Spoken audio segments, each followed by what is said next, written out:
The only problem bannayuganda gye bamanyi social media ya byabufuzi, social media ya byakuwemula, kukwanirako bantu naguddewo gundi nsiba mu inbox ya buwala bulungi nga bwempeereza bye balowooza kyova olaba wano wezituuka ssaawa 4 buli kumpi mukutu gubeerako senga bye balowooza they are sexually active live buli omu n'ayogera n'olaba abantu ng'omuntu tomwegoma na kubeera mwannyoko okusinziira ku bigambo by'ayogera mu magezi ge tamanyi nti ensi emulaba ne byateesewo bigenda kubeerayo biri affectinga n'omusajja ali muwasa but the ignorance tamanyi nti kyafulumya agenda kuba takyakirinako control. Abasajja bonna abakyala abazanya pornography mu myaka gyabwe nga bakyali mu 2 Savera gawe batuuka mu 5 kumpi buli muntu yakyejjusa mental faculties zaabwe nga zikyakula mu kaseera ako baalaba nti kituufu naye nga baali ku kikyamu kati ne bannayuganda bakolerako ebikyamu biyitirivu ekisembayo kulwana ntalo balowooza social media eriwo okukola ki kulwana ntalo kati mu vumagundi ne basiiga ekifaananyi nti social media mbi kyova olaba abantu ng'agibakaluba bw'abeerako oli n'agamba omusajja oyo nali muwa ekitiibwa naye olw'ensonga nti ali ku social media abagagga tebalina kweyisa we batyo. Now what is wrong with sitting down and communicating with the people okubabuulira mukyuse endowooza yammwe wano mukole ssente muzisevinge. You see mulimu ekikuli mu bwongo about it and it is true given the society mwe tuli mukyakiraba nti kikyamu okusinziira ku basinga obunene nga bwe bakikola naye bw'otunuulira 2016 elections ez'omu America zaali influenced by Facebook. Wano bw'oteeka ku gavumenti akazito ogenda okulaba gye basooka okugoba ku radio ku radio bagenda kugo ask yourself why. They understand the moment you communicate kaba kaweddemu. Nali e London waliwo family awo owning the Sun, Sky, bonna abalinga oba bamuyita Murdoch something like that. It's a family. It's a family.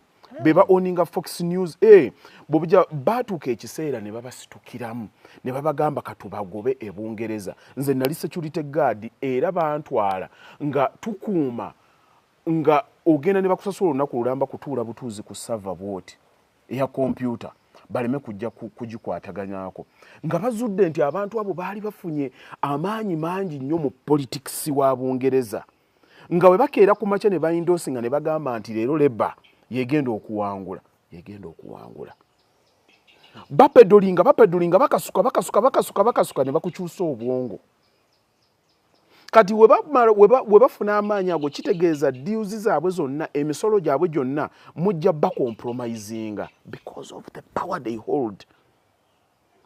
Kati nga kiddira kyemulina okukola kubajjawo ekintu kiddewo kibeere neutral.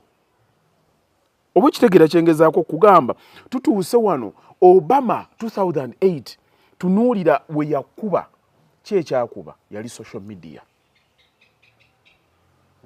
Wano ebitambudde byonna gye byagendera genda oddeyo otunuulire ebitunze mukulu Bobi Wine bibadde ki?